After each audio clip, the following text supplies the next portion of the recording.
Yep. Good evening.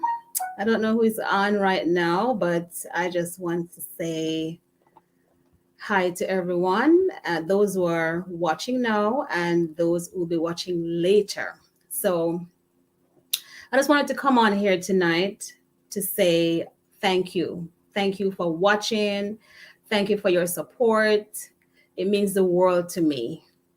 I created this channel because God impressed on me to educate and empower others with information He has allowed me to gain over the years. And I realized some time ago that happiness does not have to be elusive.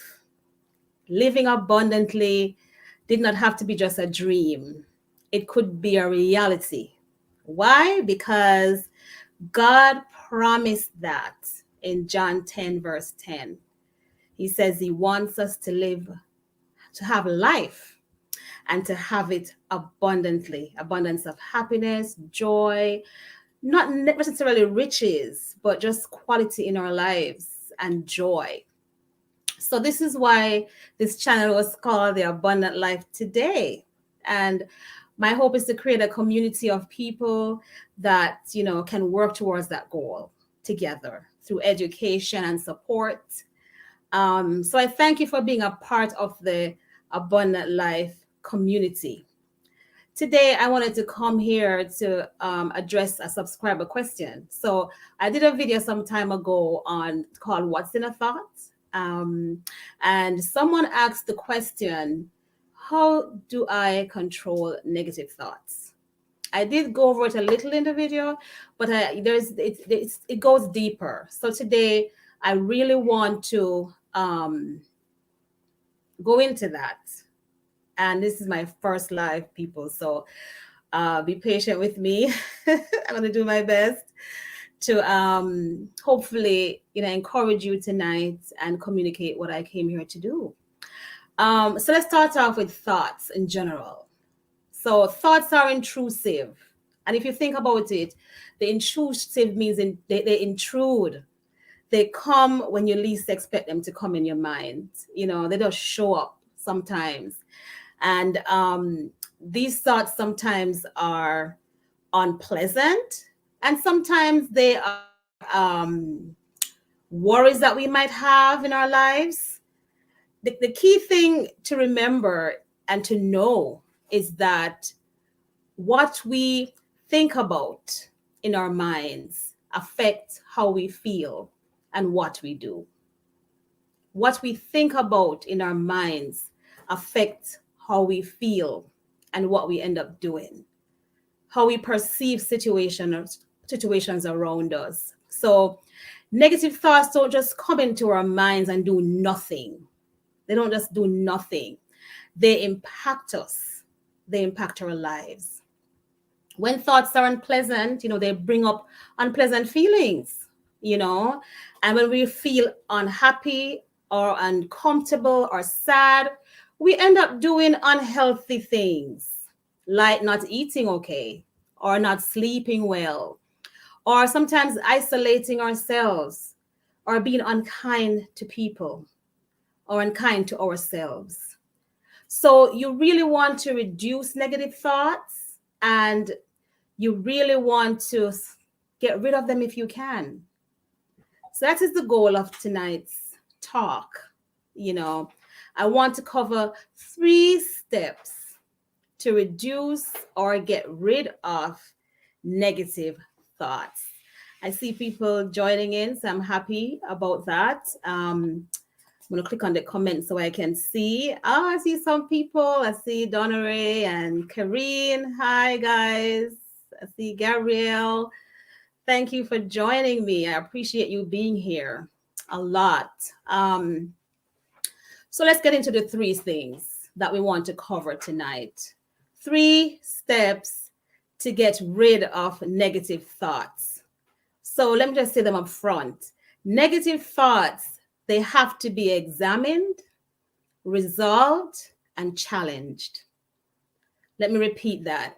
Negative thoughts, they have to be examined, resolved, and challenged. We don't get to decide sometimes when negative thoughts come into our minds. However, once they are in our minds, we have the opportunity to examine them to see what they are based on. Are they based on truthful experiences? Or are they based on fears that may never even happen? Did something happen to trigger that thought? Was it an experience, something that someone said? It's about really examining, like, what caused this thought to be in the mind? What is it linked to? You have to stop and ask yourself these questions. Or is this thought true? Is there evidence to support these thoughts? Or are there evidence that don't support the thoughts? So answering these questions, what they do is they allow you to grow in understanding you and why certain things impact you. A lot of people go through life not really knowing, why things impact them, why things trigger them, why they feel the way they do. Why? Because we don't stop to examine what's happening in our minds. Why is this thought there? Is there a reason, right?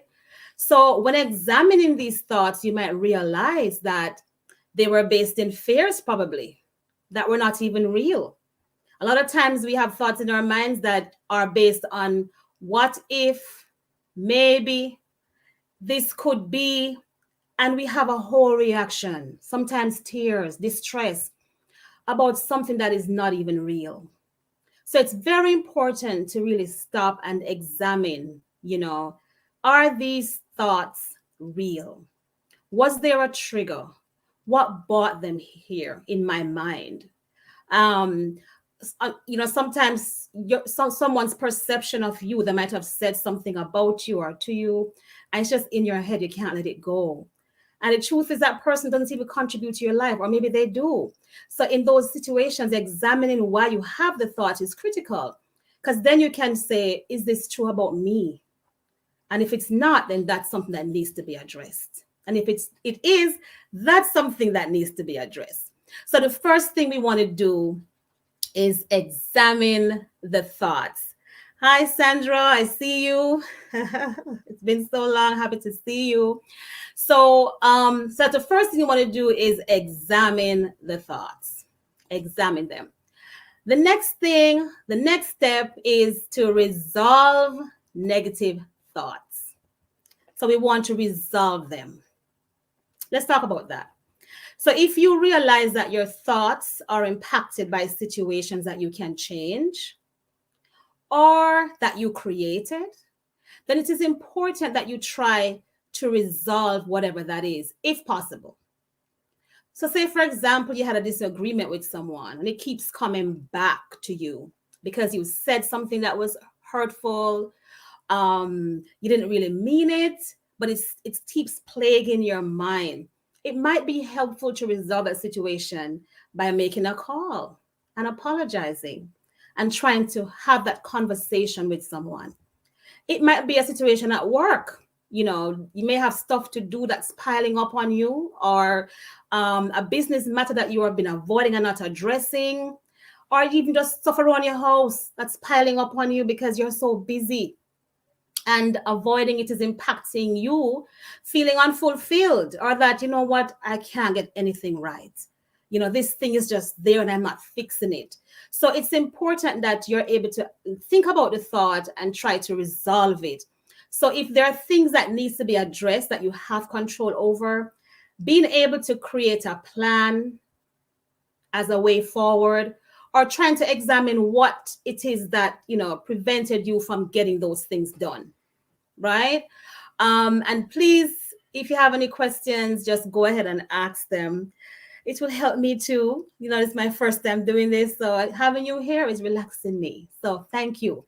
The thing is that sometimes, so before I go any further, the critical piece of resolving thoughts is that it brings a lot of peace. It brings peace of mind. and calm into your life.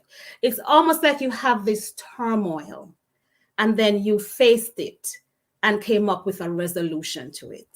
You have a plan, you have a way forward. So it makes you feel more confident and competent in what you're going to do next, right? The truth is, though, there are some things that you might not be able to resolve directly. There are persons who you might want to talk to, but you can't anymore because they have passed or died. Or they don't really want to talk to you. In such situations, you have to be able to say to yourself that you will not allow that to control your mind, because it's something that you can't address directly. You're sorry it happened. You wish you could, but you have to let it go. That in itself is also a resolution. It is resolving the fact that this situation you cannot address. This situation, you are going to have to let that go. That's a resolution. And that will give you peace of mind over time also, rather than having the other thoughts of, you know what, I shouldn't have done this. It's a horrible thing. I'm a horrible person. It takes away that thought process and bring you into a thought process that's more productive, that's more truthful about yourself, and that doesn't pull you down, right? It's more positive. So resolving thoughts are very important. The next step is challenging thoughts that are negative. Now, this is where the work comes in, right? Challenging thoughts that are negative. Challenge negative thoughts. I hope you're seeing that and realizing that thoughts affect our lives. Whatever we imagine or think about affects how we feel, and they also affect our behaviors. So allowing negative thoughts to just go through your mind and not addressing it is allowing ourselves to continue to live in unhappiness and distress. And you don't deserve that. You really do not deserve that, especially if you went through some challenging experience.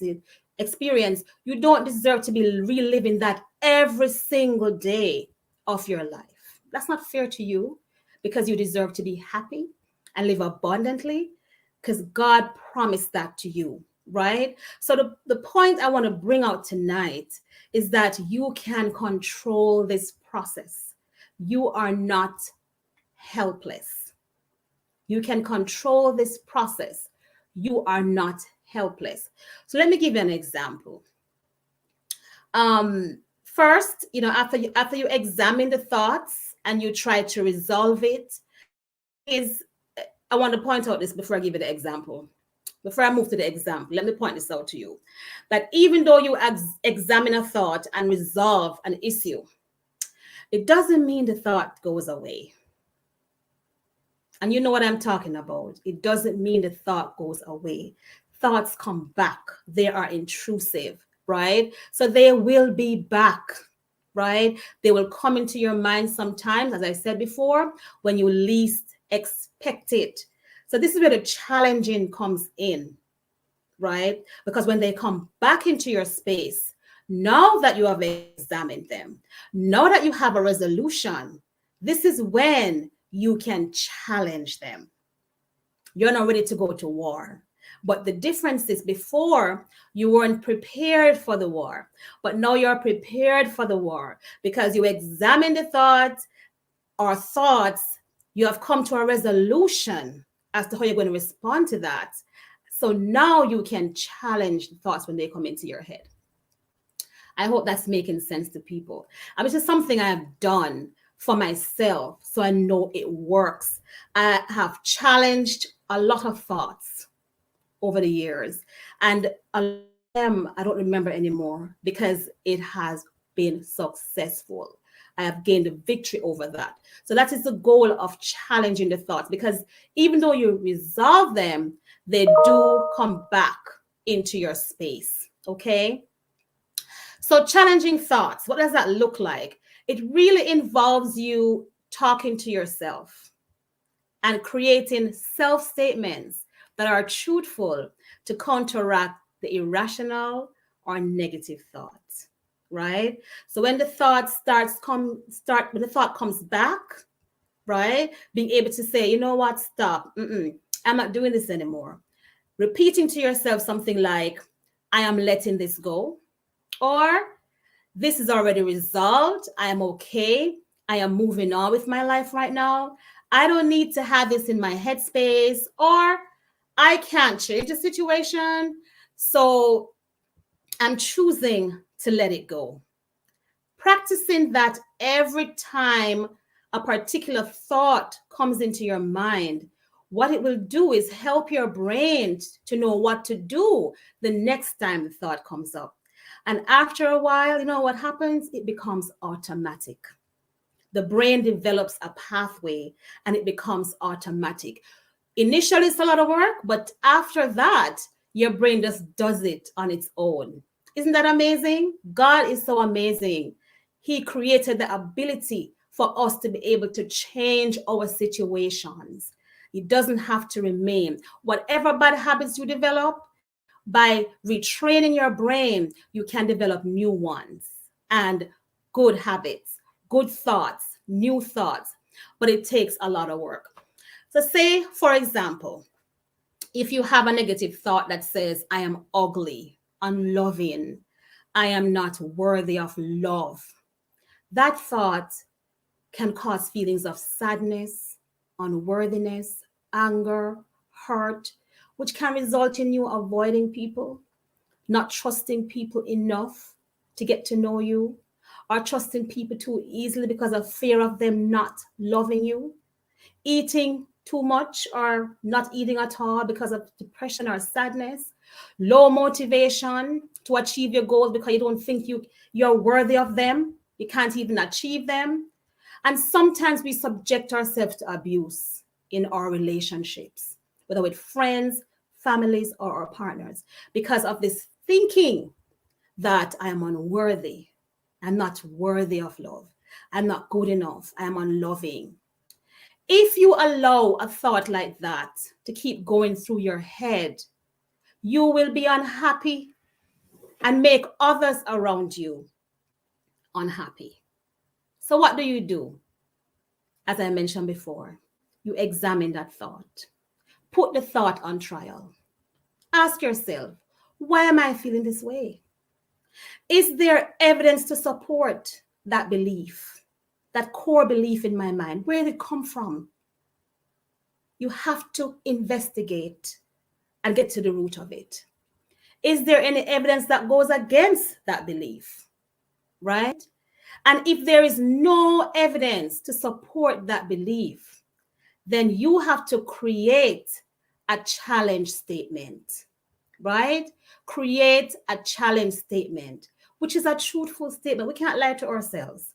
So after you examine it, you look at okay, why do I feel this way? If you write down all the reasons why this is not true, and you see the beauty in yourself, right? It's important that you start repeating that every time that thought comes into your head. It sounds technical, but the steps are easy. Repeat it every time. If you have to write it down so you don't forget, right? So a challenge statement could be, I am a beautiful and amazing person who is imperfect. I have strengths and I have weaknesses. I will love and accept myself and continue to grow as I learn about myself. Isn't that beautiful? And that is what you want to repeat every time another thought that's negative, like I'm loving, I'm not worthy, comes into your mind. The flip side, if you, after examining your thoughts, realize that you have been hurting people in your life, or you have hurt people in your life with your words or your action, then it is important that you work on resolving that by first not continuing to hurt people. And if you did, ask forgiveness. Ask forgiveness. Resolve that peace. If they're not alive to do that, Forgive yourself and ask God to forgive you. So that's the resolution of that. Because if you don't, it's going to keep playing back through your mind, through your mind. Now, your challenge statement that you can create is an example I'm giving you tonight. It could be something like this. I have made mistakes. I have hurt people, but I'm working on being a better person. I have said sorry to those who I have hurt, and to those who I can't say sorry to, I've asked God for forgiveness. I will continue working on becoming the person I want to be, not the person who I was. That's a truthful statement, and it is more hopeful. That statement takes away that feeling of depression, right? So every time that thought comes to your mind, you repeat your challenge statement. Is this easy to do? No, it is not. It is not easy to do. It is extremely difficult and it takes time. So I see a question before I go to this part. I see that someone is asking, Raquel is asking, is it that you are to cast out negative thoughts that continue to come to your mind several times throughout the day? Yes, I want you to be able to create challenge statements. So when you examine them, don't let them just pass through your mind. They are there for a reason. Stop and ask yourself, why is this thought here? Where did it come from? Is there any evidence to support this? What triggered it, right? When you have resolved that piece, then whenever that thought comes back, because it will, because the brain is like, it remembers things, you know. So if in the past you allowed it to just go through your head, it will keep doing that. But now you are breaking up that cycle. You're breaking up that cycle. You're instead saying, okay, I'm not going to allow this to happen anymore. I'm thought. So you create a challenge statement specific to that thought because you're going to war with it, right? Because you want to change, retrain your brain. You're telling your brain, whenever this thought comes in my head, my resolution is this. My new challenge statement is this. And you repeat that to yourself internally. You can say it outward too. If there's nobody around, you talk it, repeat it. So exactly what I'm saying. And initially, you will find that it's going to be a lot of work up front. Okay? It's extremely difficult and it takes time. Yes, Karine, positive affirmations and renewing of the mind, you know. But what I wanted to do is give body to the positive affirmations. It needs to make sense. It needs to challenge what you're dealing with. Be specific with that. Because if not, you can't lie to yourself. You will not believe it, right? Gabrielle, I see you say you're trying to do that. Excellent. And I promise you, the more you do it, the easier it becomes. So it is not easy to do. It is extremely difficult. It takes time. But as I always say to people, the work is worth it. Because when you invest time in that process, then you develop peace of mind. Isn't peace of mind and happiness worth fighting for? I think it is. I think it's worth fighting for because God promised that He is offering that to you. It is worth fighting for. These are the technical steps you can use to address these things when they come into your space. The amazing thing, as I mentioned before, is that God created our brains with the ability to create habits and patterns. So the more you practice and repeat your challenge statements, your brain develops pathways, and after a while, it becomes automatic. So you do little work, right? Because it becomes a way of life now. So don't give up on the process. Be patient. Be patient with yourself. It takes time. It's like you start a new job, and when you just started doing it, you had to learn new systems, new processes. Initially, it's so overwhelming. You have to write the steps down, practice, but give you a year, give less than a year, give you 3 months. You're like doing it in your sleep. It's the same thing when you're dealing with negative thoughts. The same thing. You're welcome, Raquel. The same thing. And yes, Corinne, I agree. If you don't have peace of mind, you have nothing. It's true. You really have nothing. And I keep saying you deserve to have peace of mind. You deserve it. What I wanted to say, though, is that if you realize that you're having a hard time slowing down your thought, there are some persons who struggle with racing thoughts. The thoughts come so fast, you can't even stop them enough to process them, right? I don't want you to beat up yourself about that, because that means there's something else going on. It could be something biological. It could be something that is mental health related. So you really want to, just pay attention to whether or not the thoughts are so fast, as I would say to my clients, that you can't catch them. They're just going like this. And that's another problem that you cannot fix on your own. So it's the best time at that point to talk to a professional. There are some persons who have been through a lot of trauma, and certain thoughts trigger a host of emotional and physiological responses that you cannot manage. It's just too much. Don't feel bad about that. It just means that you need support. Talking to a professional can be very helpful.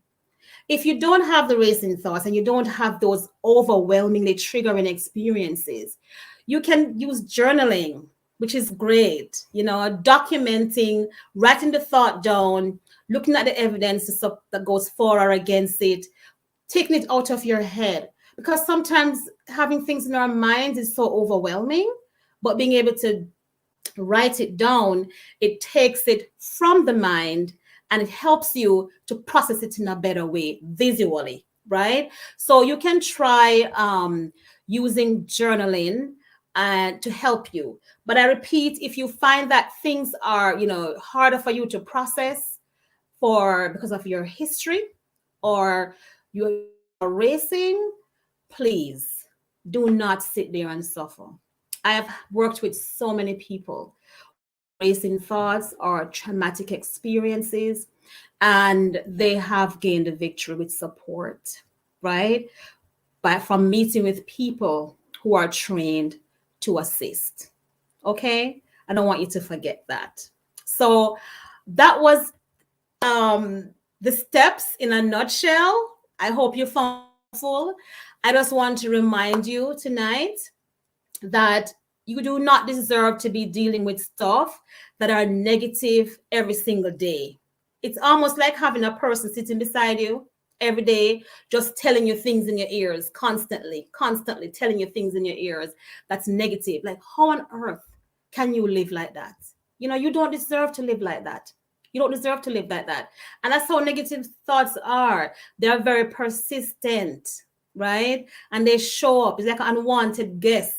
When they come in your house, you know what's going to happen. It's going to be so chaotic. So when you see them coming, like you say, okay, what am I going to do? What am I going to do? You have to have a plan to deal with them. It's the same thing with your thoughts. This is the plan I'm giving you in order to address these thoughts in a specific, logical manner, and with a lot of prayer. Because I said before, God wants you to have peace of mind. He wants you to live life abundantly. So when these thoughts come up, I want you to be ready to examine them, resolve them, and challenge them. Okay? I want you to say that with me wherever you are. I'm going to examine those thoughts. I'm going to resolve it if I can. Resolution can involve you addressing it if you have control over it, or it can be you accept that I do not have control over it.